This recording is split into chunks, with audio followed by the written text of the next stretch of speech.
Shalom adik-adik sekolah minggu. Sebentar lagi Paskah loh.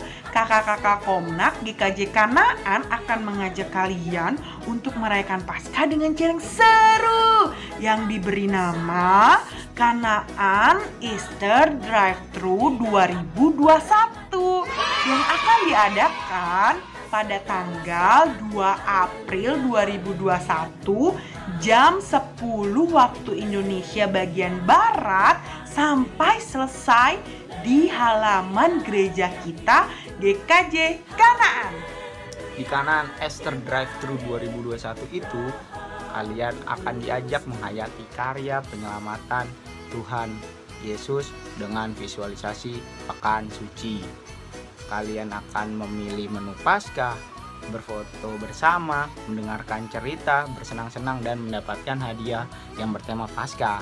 Tetapi itu semua dari kendaraan kalian, seperti layanan drive-thru di restoran cepat saji. Meski diadakan di halaman gereja, namun kita tetap mematuhi protokol kesehatan di masa pandemi ini. Jadi jangan khawatir ya. Oh iya, selain bisa melihat dan mengenal tentang Pekan Suci, kalian juga akan diberikan kesempatan membawa persembahan syukur atas keselamatan yang Tuhan Yesus berikan, yang dinamakan dengan celengan aksimu. Celengan ini akan kalian kumpulkan sejak setelah retret online Komnak Kanaan, yaitu tanggal 22 Maret 2021 hingga hari sebelum perayaan Paskah 2021 kita. Dan bagian yang gak kalah menarik, kalian mengisi celengan kalian dengan aksi kalian sendiri. Jadi bukan hanya minta dari orang tua saja ya.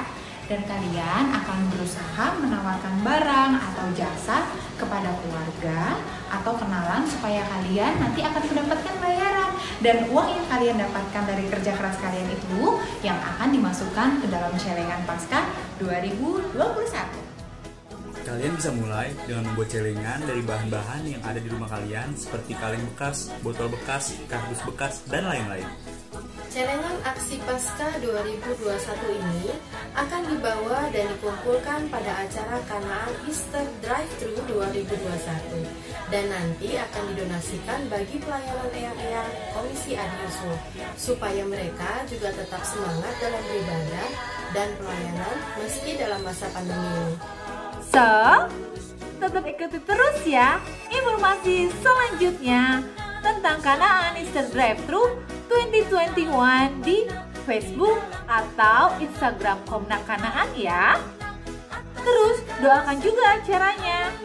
Siapkan hati kalian dan siapkan celengan aksi Paskah kalian dan tentunya jangan lupa ya untuk datang di acara Paskah Kanaan Easter Drive-Thru 2021 di gereja kita GKJ Kanaan.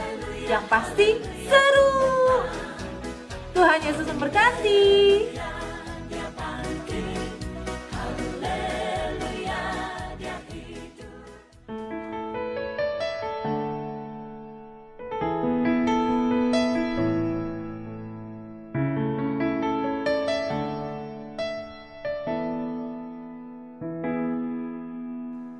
Telah kulihat bukti kasih-Mu,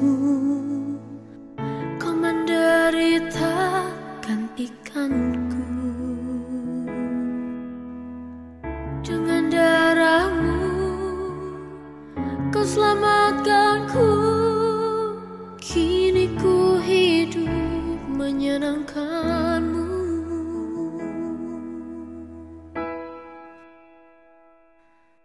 Terlalu besar kasih-Mu Bapa, pengorbanan yang Kau berikan bagiku.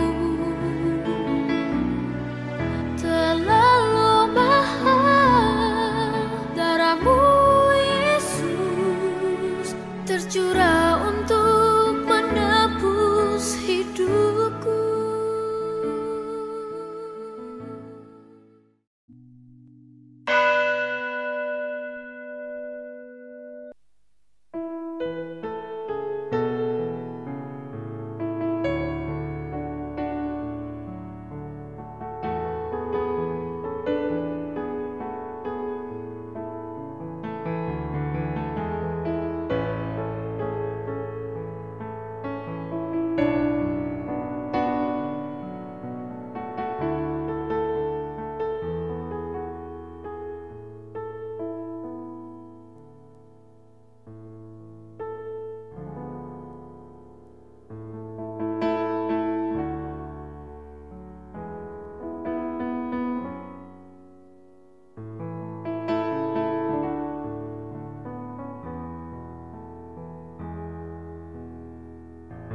Hari ini kedatangan Tuhan Yesus di Yerusalem disambut dengan sukacita dan sorak-sorai. Betapa tidak penindasan yang begitu lama dirasakan, penderitaan yang begitu berat dialami akan segera berakhir. Hosana, diberkatilah Dia yang datang dalam nama Tuhan. Kedatangannya tidak menunggang seekor kuda perang, melainkan seekor keledai muda. Bukan karpet merah alasnya berjalan, melainkan hanya hamparan kain dan pakaian. Bukan dengan umbul-umbul dan bendera perang ia disambut, melainkan dengan ranting daun palem. Hosana, diberkatilah Dia yang datang dalam nama Tuhan. Tanpa sadar kedatangannya bukanlah untuk menghancurkan, melainkan memulihkan. Kehadirannya bukan untuk membebaskan umat dari keterjajahan politik duniawi, melainkan membebaskan dari kuasa dosa dan maut. Kedatangannya bukanlah untuk mengalahkan, melainkan memberikan keselamatan secara utuh di bumi seperti di sorga. Hosana, diberkatilah Dia yang datang dalam nama Tuhan.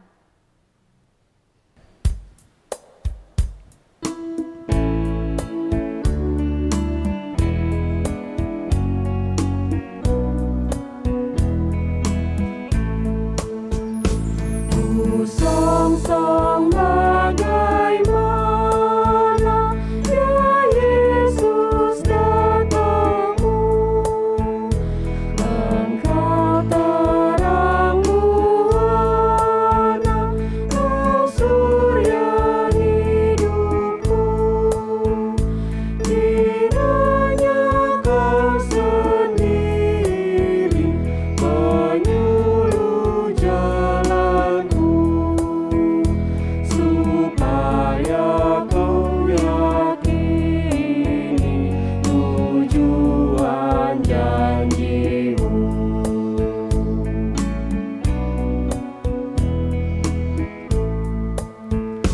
Kaum Sion menaburkan tembang di jalanmu, ku ikut mengeluhkan Engkau di hatiku. Ku nyanyi Hosiana, ya Raja tolonglah, padamulah kiranya hamba-Mu berserah.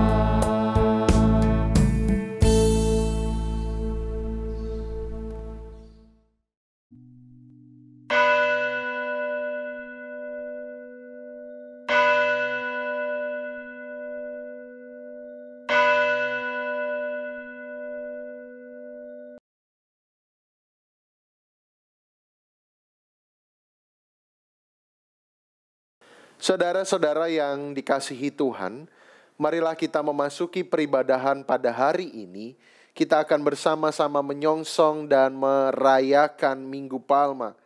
Untuk itu, saudara-saudara, kita sucikan ibadah ini dengan pengakuan pertolongan kita adalah di dalam nama Tuhan, pencipta langit dan bumi, yang senantiasa setia dan tidak pernah meninggalkan perbuatan tangannya.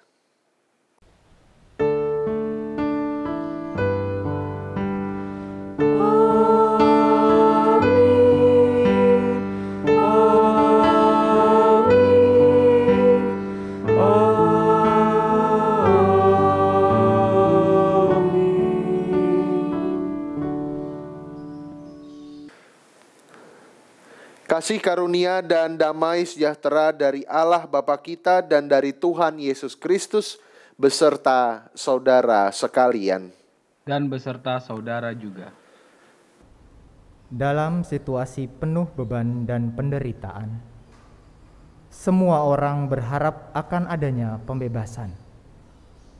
Bukan hanya berharap, melainkan juga memaksakan keterwujudan harapan tersebut. Sayangnya, alih-alih menuntut dan memaksa diri sendiri untuk mewujudkannya, mereka menuntut dan memaksa orang lain untuk mewujudkannya. Disinilah keberanian Tuhan Yesus untuk menderita, bahkan menderita sampai mati, menjadi begitu bermakna bagi penyelamatan semesta secara saksama.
Matius 22 ayat 37 sampai dengan 40, demikian. Jawab Yesus kepadanya, "Kasihilah Tuhan Allahmu dengan segenap hatimu, dan dengan segenap jiwamu, dan dengan segenap akal budimu. Itulah hukum yang terutama dan yang pertama. Dan hukum yang kedua yang sama dengan itu ialah, kasihilah sesamamu manusia seperti dirimu sendiri. Pada kedua hukum inilah tergantung seluruh hukum Taurat dan kitab para nabi." Teladan kasih yang begitu nyata telah dilakukan Tuhan Yesus melalui salib, kematian dan juga kebangkitannya. Bukan hanya keberaniannya menanggung derita, melainkan juga berkorban hidup seutuhnya bagi keselamatan dunia. Sudahkah kita rela menderita untuk mewujudkan kasih kepada Tuhan dan sesama?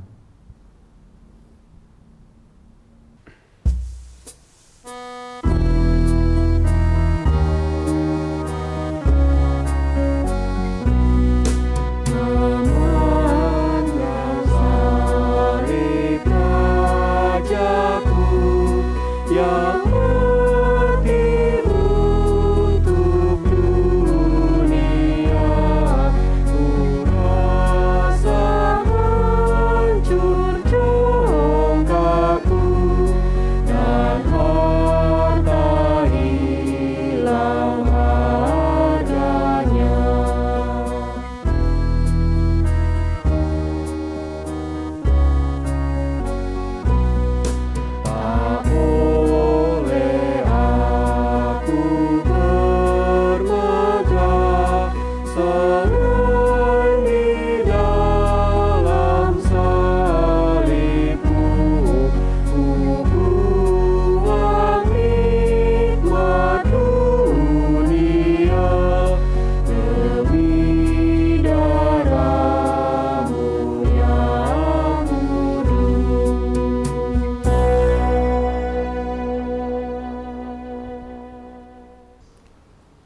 Bagi setiap kita yang dengan sungguh-sungguh menyatakan dosa dan penyesalan di hadapan Tuhan, Tuhan berkenan menyatakan anugerah pengampunannya.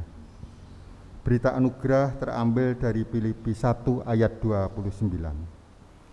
Sebab kepada kamu dikaruniakan bukan saja untuk percaya kepada Kristus, melainkan juga untuk menderita untuk Dia. Demikianlah berita anugerah Tuhan. Puji syukur kepada Allah.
Saudara-saudara yang dikasihi Tuhan, sebelum kita bersama-sama mendengarkan sabda Allah, marilah kita bersama-sama memohon pertolongan Tuhan dan kita akan bersatu di dalam doa.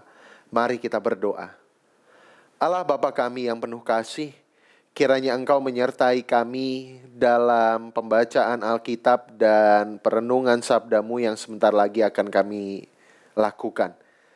Tolonglah kuasai hati dan pikiran kami, kuasailah diri kami, Roh-Mu yang kudus, sehingga kami dimampukan untuk memahami firman-Mu dan terlebih melakukannya dalam hidup keseharian kami. Pimpinlah dan bimbinglah kami ya Allah. Di dalam nama Tuhan kami Yesus Kristus kami berdoa dan memohon pertolongan-Mu. Amin. Saudara-saudara yang dikasihi Tuhan, marilah kita memperhatikan kitab suci kita masing-masing dari Filipi 2 ayat 5 sampai 11. Saya mengundang saudara-saudara sekalian untuk membuka Alkitab saudara-saudara. Kita akan memperhatikan firman Tuhan dari surat Filipi pasal 2 ayat 5 sampai dengan 11.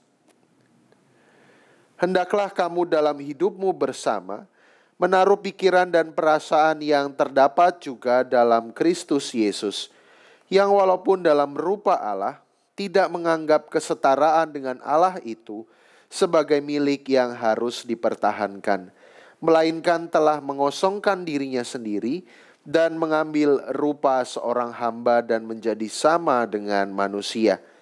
Dan dalam keadaannya sebagai manusia, ia telah merendahkan dirinya dan taat sampai mati, bahkan sampai mati di kayu salib. Itulah sebabnya Allah sangat meninggikan dia dan mengaruniakan kepadanya nama di atas segala nama, supaya dalam nama Yesus bertekuk lutut segala yang ada di langit dan yang ada di atas bumi dan yang ada di bawah bumi, dan segala lidah mengaku Yesus Kristus adalah Tuhan, bagi kemuliaan Allah Bapa. Demikianlah pembacaan firman Tuhan. Yang berbahagia ialah mereka yang mendengarkan firman Tuhan dan yang memeliharanya. Hosiana. Hosiana.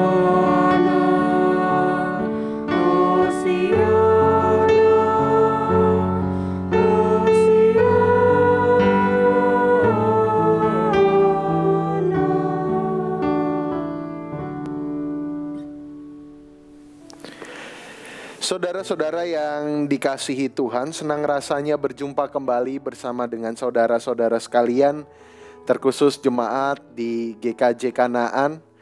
Kita bertemu kembali dan berjumpa secara daring pada hari ini, tetapi saya kira ini semua tidak mengurangi kerinduan kita bersama untuk mendengarkan firman Tuhan. Saudara-saudara yang dikasihi Tuhan, tanpa terasa kita memasuki minggu Prapaskah terakhir yang dalam liturgi gereja, di dalam kalender gerejawi dikenal sebagai Minggu Palma.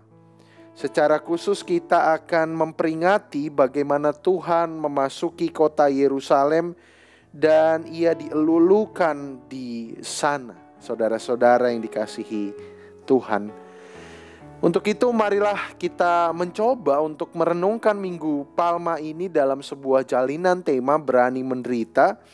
Dan secara khusus kita akan mencoba untuk merenungkan Filipi 2 ayat 5-11. Kalau saudara mendengar tema pada hari ini berani menderita, rasanya begitu luar biasa ya saudara-saudara ya. Wah, begitu mengagumkan dan megah mungkin tema ini. Tetapi kalau kita renungkan secara lebih mendalam, saya bertanya kepada saudara-saudara, beranikah saudara menderita?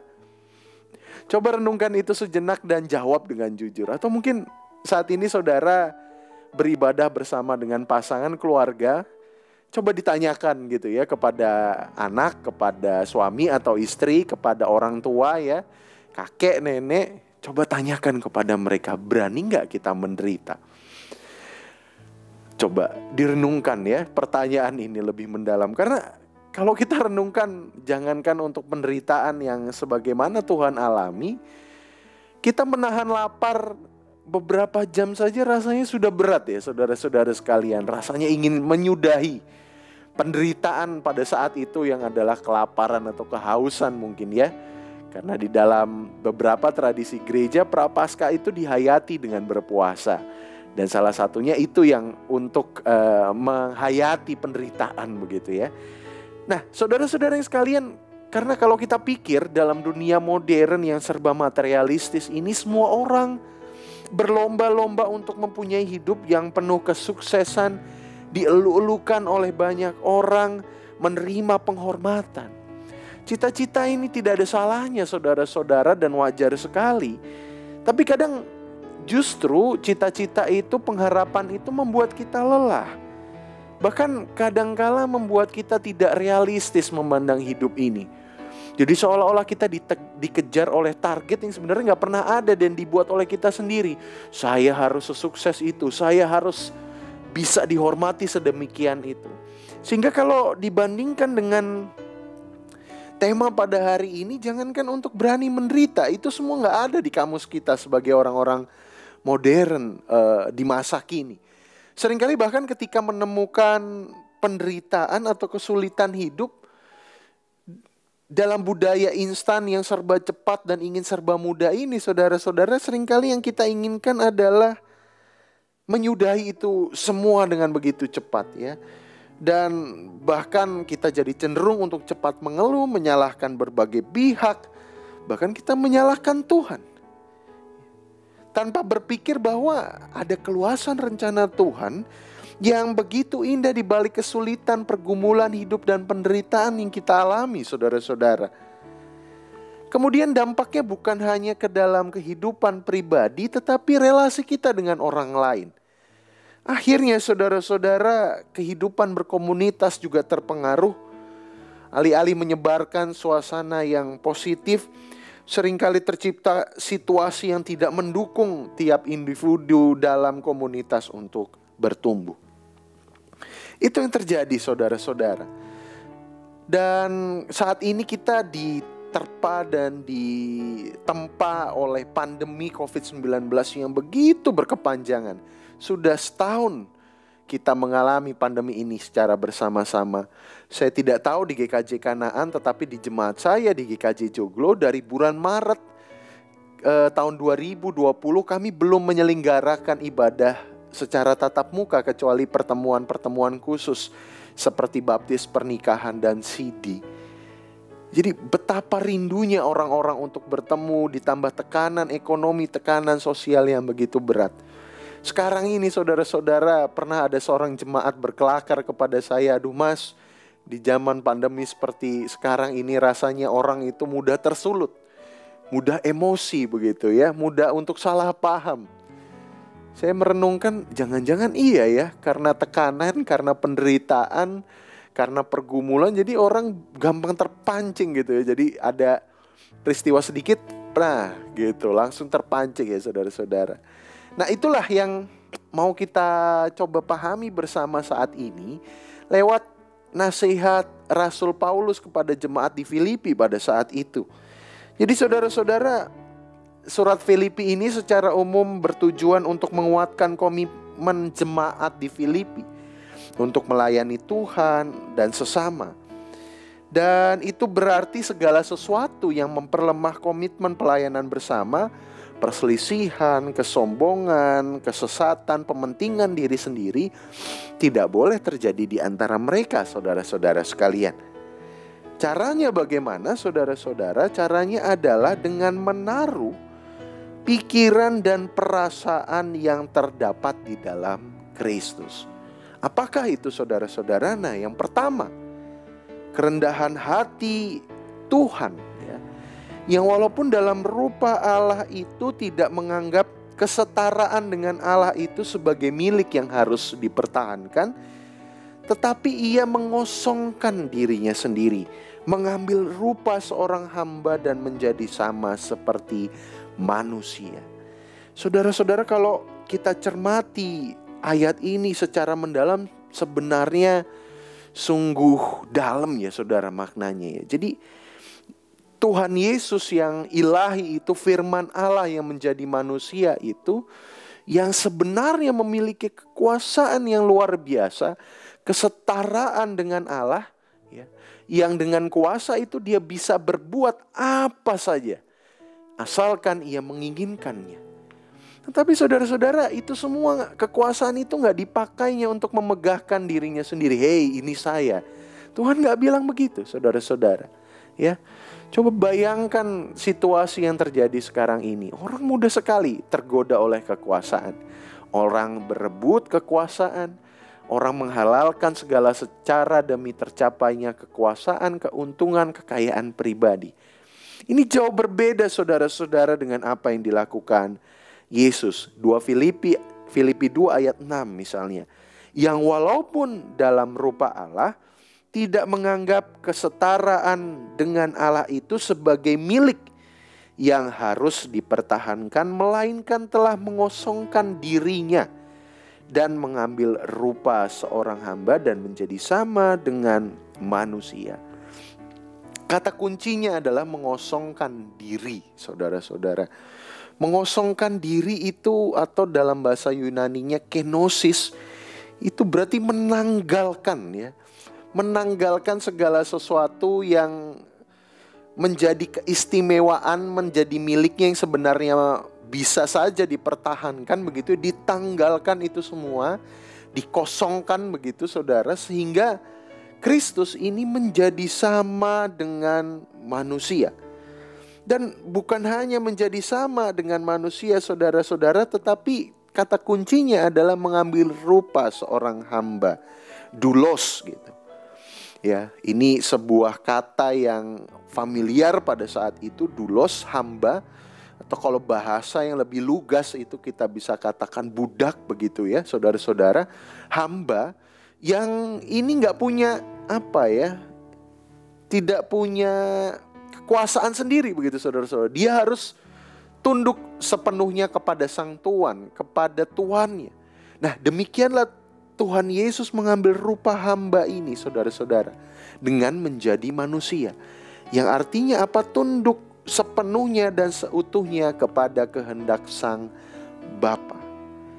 Untuk apa saudara-saudara? Untuk apa ia mengambil rupa manusia?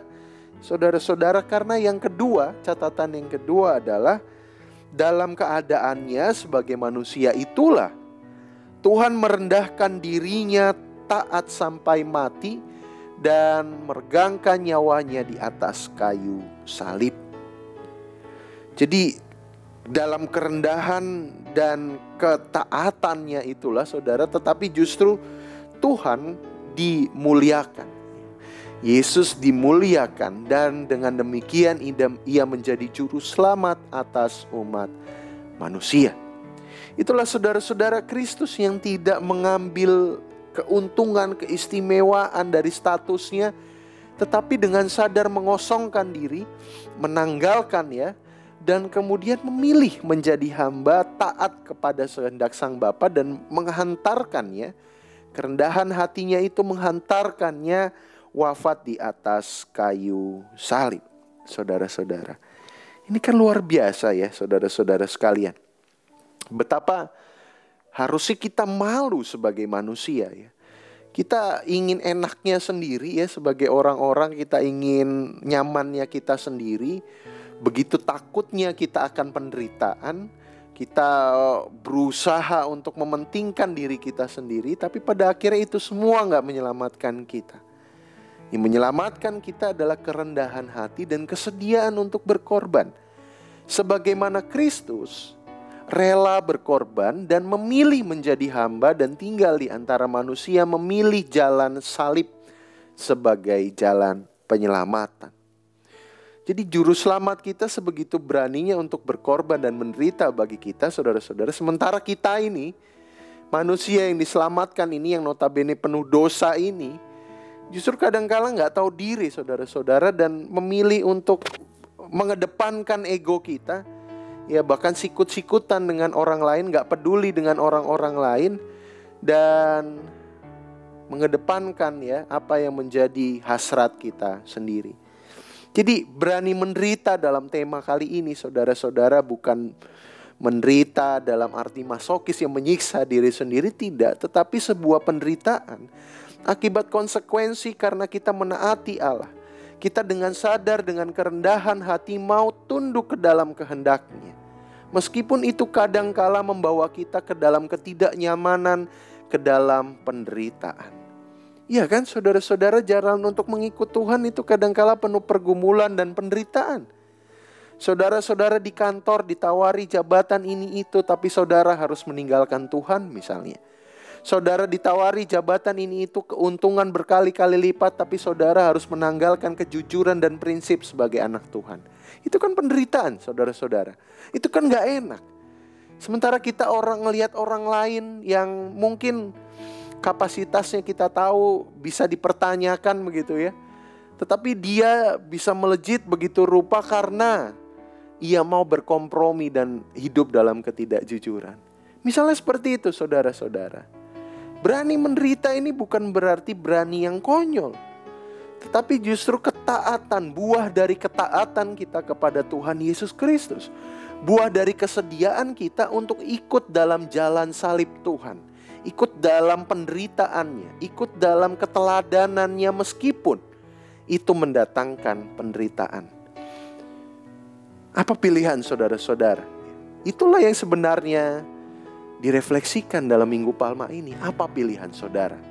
Coba kita lihat bacaan mengenai Minggu Palma pada hari ini saudara-saudara. Yang kita ambil dan kita hayati ya, biasanya diayati dari kitab ya, Injil ya.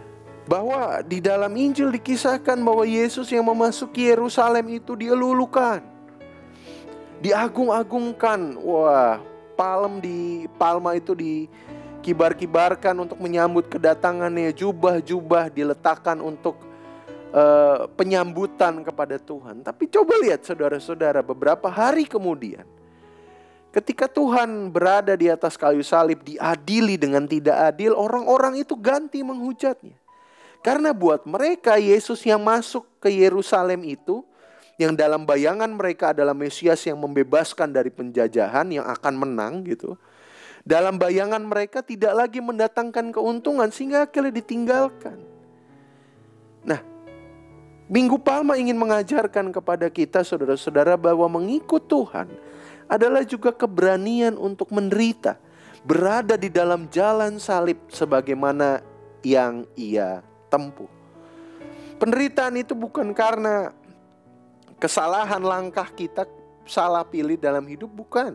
Tapi kadangkala itu adalah konsekuensi kehidupan karena kita mengikut Dia. Memegang prinsip sebagai orang Kristen, saudara-saudara, kadangkala di lingkungan Indonesia ini, saudara-saudara, begitu berat. Itulah jalan salib kita, itulah salib yang harus kita pikul. Maka saudara-saudara, sebelum memasuki minggu suci, pekan suci, marilah kita sekali lagi merenungkan keberadaan diri kita masing-masing. Siapkah kita menderita demi memanggul salib dari Tuhan? Siapkah kita untuk menanggung penderitaan demi untuk meneladani Kristus dalam hidup kita sehari-hari? Wah, seringkali itu saudara-saudara berat sekali tantangannya. Tetapi yakinlah saudara-saudara bahwa di dalam Tuhan, di dalam kasih dan penyertaannya, itu semua mungkin untuk dilakukan. Saudara-saudara, beberapa waktu yang lalu saya ingat negara tetangga kita itu di Myanmar ya, sedang demo, ada pergantian kekuasaan dan lain-lain, dan di sana aparat menembaki warga sipil, para demonstran. Dan itu mungkin nanti saudara bisa cari gambarnya ya. Di situ ada seorang suster, ada seorang biarawati ya. Dia berlutut saudara-saudara di depan polisi yang mengacungkan senjata, lalu dia bilang, berhenti menembaki para demonstran, tembaki saya saja, tetapi berhenti tembaki mereka. Saya tertegun membaca berita itu, saudara-saudara, melihat gambar itu, dan kemudian merenungkan, apa ini ya keberanian seorang murid Kristus. Jangan-jangan inilah ya perjuangan pengorbanan yang harus kita tempuh bersama sebagai seorang murid Kristus, yang mana Tuhan sudah mewartakan dalam sabdanya bahwa kasih yang paling besar adalah kasih yang rela berkorban bagi saudara-saudaranya. Bukankah itu saudara-saudara konsep berani menderita dalam bingkai tema kita hari ini? Beranikah kita sebegitu berkorbannya dengan orang lain, dengan kesejahteraan bersama, mengabaikan ego, hasrat individu kita, demi kebersamaan, demi persekutuan, demi terciptanya kedamaian dan kesejahteraan dalam persekutuan kita. Nah, kadangkala saudara-saudara, itulah yang sulit dan tantangan bagi kita bersama. Justru di komunitas-komunitas Kristen, di persekutuan-persekutuan Kristen, tantangan inilah yang makin terasa ya. Kadangkala pelayanan tidak lagi menimbulkan sebuah gerakan bersama untuk meneladani Kristus, tapi justru pelayanan berubah bentuk menjadi ajang untuk aktualisasi diri, yang akhirnya membawa ganjalan atau kesedihan bagi orang-orang lain. Maka saudara-saudara yang dikasihi Tuhan, kiranya ajakan pada hari ini bergema dalam hati kita masing-masing. Sebagaimana Kristus yang mengosongkan dirinya dan mengambil rupa hamba, dan kemudian menderita di atas kayu salib demi keselamatan dunia, maka marilah kita meneladani Kristus. Kita memanggul salib yang dikatakan oleh Sang Juru Selamat sebagai beban yang ringan. Peganglah prinsip-prinsip kehidupan keteladanan di dalam Kristus, karena itulah yang Tuhan kehendaki. Karena itulah wujud syukur kita atas keselamatan yang sudah diberikannya. Maka saudara-saudara, hayatilah segala sesuatu dalam kehidupan ini sebagai sarana untuk mempersembahkan rasa syukur kita kepada Tuhan. Dan kiranya kita dimampukan saudara-saudara untuk menghayati pekan suci, minggu-minggu sengsara Tuhan, dan nanti kebangkitannya dengan penuh kehikmatan dan kesediaan untuk berkorban bagi sesama, untuk meneladani Kristus di sepanjang kehidupan kita. Tuhan memberkati kita. Amin. Saat teduh bagi kita semua.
Saudaraku yang terkasih, dengan meletakkan telapak tangan di dada sebelah kiri kita, marilah bersama dengan umat segala waktu dan tempat mengucapkan pengakuan iman rasuli yang demikian. Aku percaya kepada Allah, Bapa yang Maha Kuasa, Khalik langit dan bumi, dan kepada Yesus Kristus, Anak yang tunggal Tuhan kita, yang dikandung daripada Roh Kudus, lahir dari anak darah Maria, yang menderita di bawah pemerintahan Pontius Pilatus, disalibkan, mati, dan dikuburkan, turun ke dalam kerajaan maut. Pada hari yang ketiga bangkit pula dari antara orang mati, naik ke surga, duduk di sebelah kanan Allah, Bapa yang Maha Kuasa, dan akan datang dari sana untuk menghakimi orang yang hidup dan yang mati. Aku percaya kepada Roh Kudus, gereja yang kudus dan am, persekutuan orang kudus, pengampunan dosa, kebangkitan daging, dan hidup yang kekal.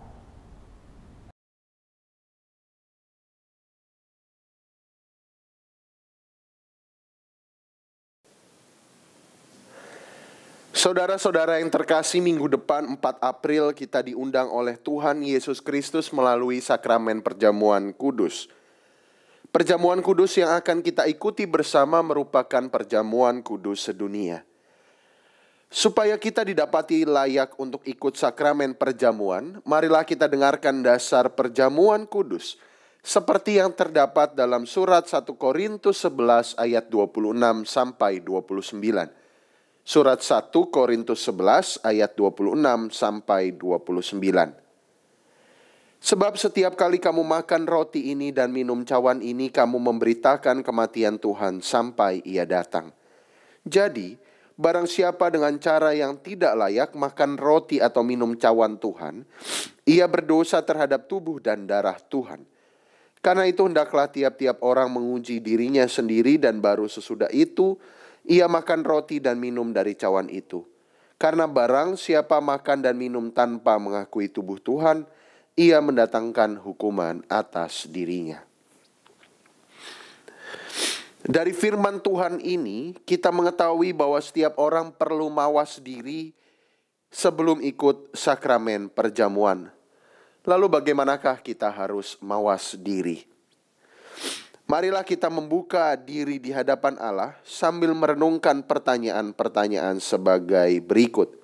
Yang pertama, apakah kita percaya dengan sungguh-sungguh dan menyerahkan diri kepada Allah bahwa Yesus Kristus telah membebaskan kita dari dosa dan dari segala kuasa-kuasa kegelapan? 2. Apakah kita sungguh-sungguh mengasihi Allah sesama dan diri sendiri sebagaimana yang Tuhan Yesus ajarkan dalam hukum kasih? 3. Apakah kita siap mengikuti sakramen perjamuan kudus sebagai sarana untuk memelihara iman kita? Jika kita mawas diri dengan sungguh-sungguh, maka kita akan menyadari bahwa sesungguhnya kita telah berdosa kepada Tuhan dalam berbagai hal dan dengan berbagai macam cara.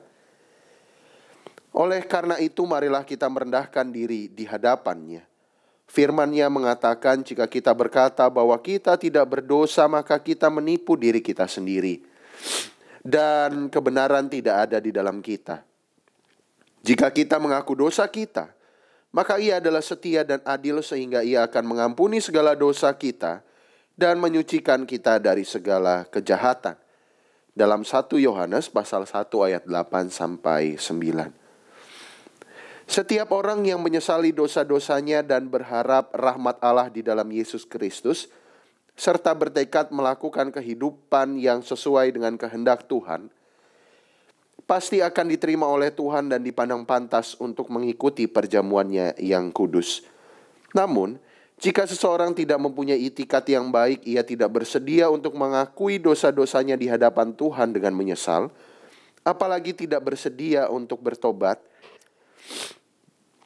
dan meninggalkan dosa-dosanya, maka sebagaimana yang dikatakan firman Allah, agar ia jangan ikut dalam perayaan perjamuan kudus dahulu.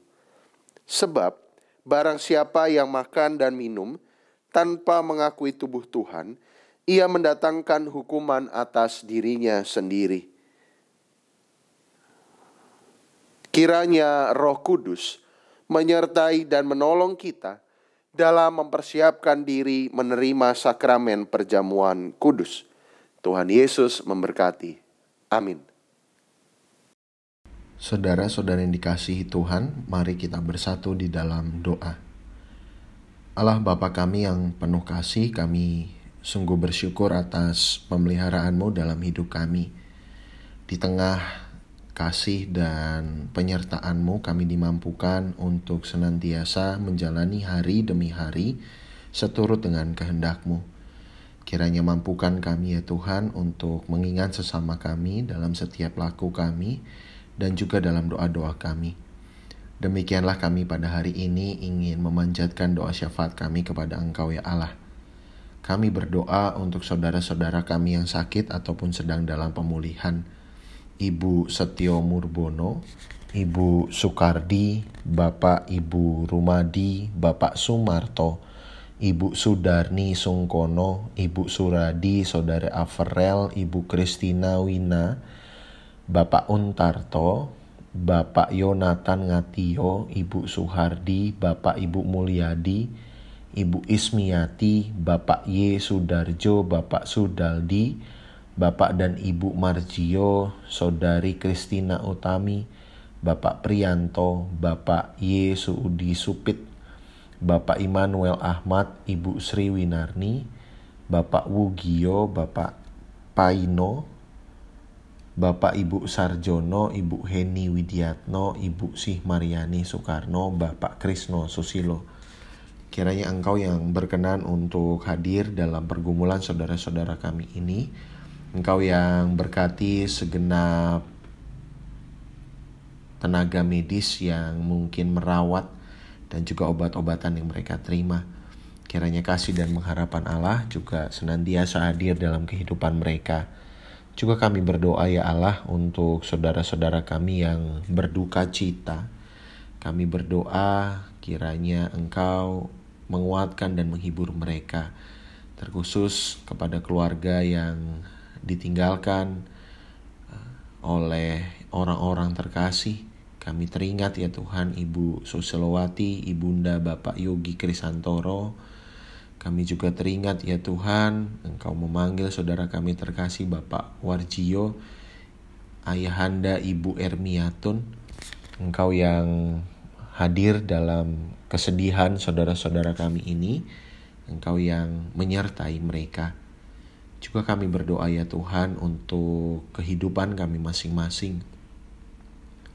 Kami hadir hidup dengan tantangan-tantangan yang Engkau hadirkan bagi kami. Dan kami beriman kepadamu ya Tuhan bahwa di dalam-Mu ada pengharapan yang memampukan kami untuk melewati tantangan pergumulan tersebut.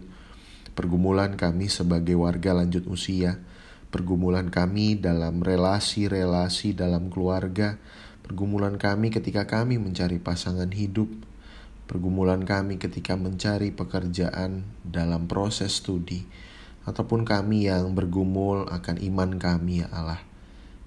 Kami percaya ya Tuhan bahwa Engkau senantiasa hadir. Meskipun mungkin kami tidak dapat melihatnya seringkali, tapi mampukanlah kami melalui Roh-Mu yang kudus untuk menghayati penyertaan dan perlindungan-Mu. Kami juga berdoa ya Tuhan untuk perjuangan kami dalam proses perizinan dan pembangunan GKJ Kanaan. Kiranya Tuhan yang senantiasa hadir dalam setiap jerih lelah yang kami lakukan. Kiranya Tuhan senantiasa memampukan kami untuk senantiasa berdoa dan berharap kepadamu. Ketika kami berdoa bersama-sama ya Tuhan dari tempat kami masing-masing, kami mendoakan dan membayangkan hal yang sama, yakni agar suatu saat nanti Engkau menghadirkan gedung peribadahan untuk kami. Juga untuk saudara-saudara kami yang lain di GKJ Bumi Indah ataupun GKJ Yeremia Calon Pepantan Sawangan, Engkau menyertai mereka. Tuhan berkati kehidupan pelayanan kami ya Tuhan di GKJ Kanaan dalam masa-masa pandemi seperti sekarang ini. Kiranya kami dapat hadir sebagai persekutuan tanpa batas. Kiranya Engkau memampukan kami untuk senantiasa berelasi satu sama lain dengan penuh kasih.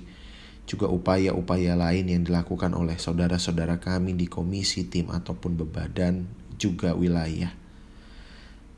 Kiranya Tuhan hadir dalam persekutuan ini ya Tuhan. Keterbatasan pertemuan fisik justru menjadikan kami orang-orang yang semakin peduli dengan sesama kami. Tuhan sertai bangsa dan negara kami ini ya Tuhan.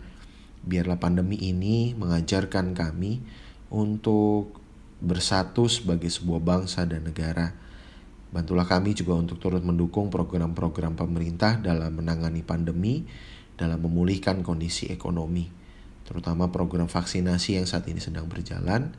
Ajarkanlah kami juga untuk taat dan menyediakan diri kami untuk menerima vaksinasi jika memang sudah saatnya. Terima kasih Tuhan atas segenap penyertaan-Mu. Kiranya Engkau hadir dalam setiap kehidupan kami dari sekarang sampai dengan selama-lamanya. Ya Allah Bapa kami akan mengakhiri doa ini seturut dengan doa yang diajarkan oleh anak-Mu yang tunggal Tuhan kami Yesus Kristus, doa Bapa kami. Bapa kami yang di sorga, dikuduskanlah nama-Mu, datanglah kerajaan-Mu, jadilah kehendak-Mu di bumi seperti di surga. Berikanlah kami pada hari ini makanan kami yang secukupnya, dan ampunilah kami akan kesalahan kami, seperti kami juga mengampuni orang yang bersalah kepada kami. Dan janganlah membawa kami ke dalam pencobaan, tetapi lepaskanlah kami daripada yang jahat. Karena Engkaulah yang empunya kerajaan, dan kuasa, dan kemuliaan, sampai selama-lamanya. Amin. Marilah kita menaikkan syukur kita dengan mengaturkan persembahan.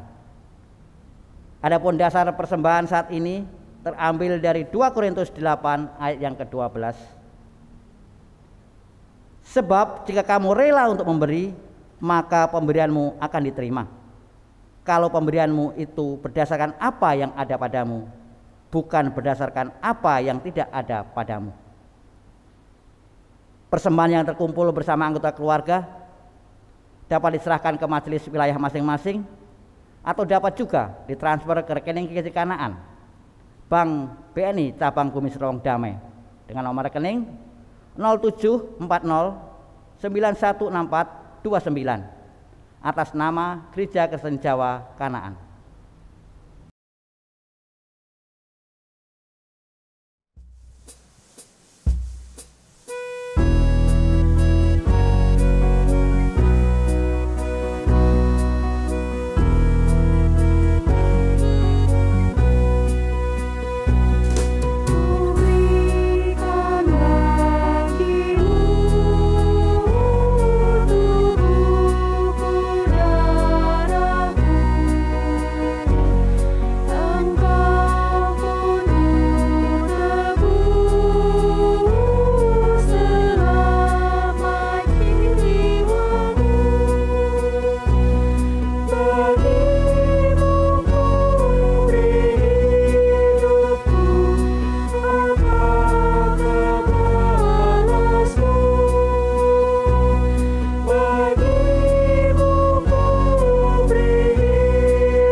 Mari kita berdoa.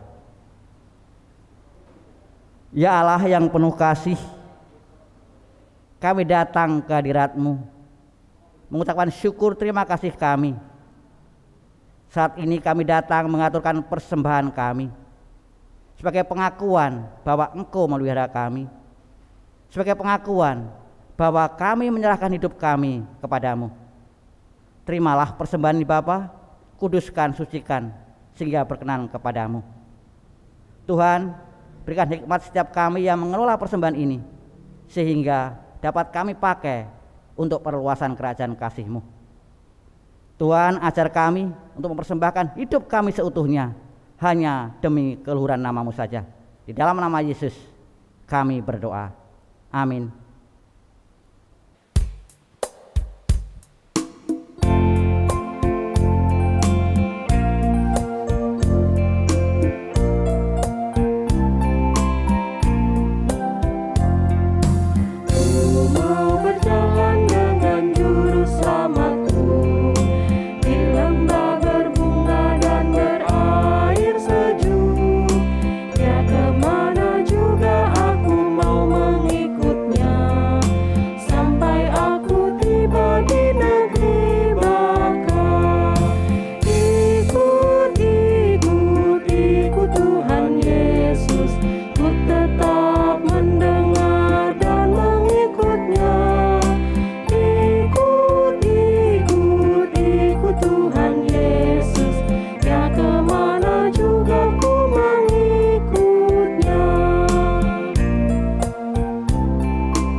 Saudara-saudara, pulanglah dalam sukacita karena mengingat sabda Tuhan dalam Roma 8 ayat 17b.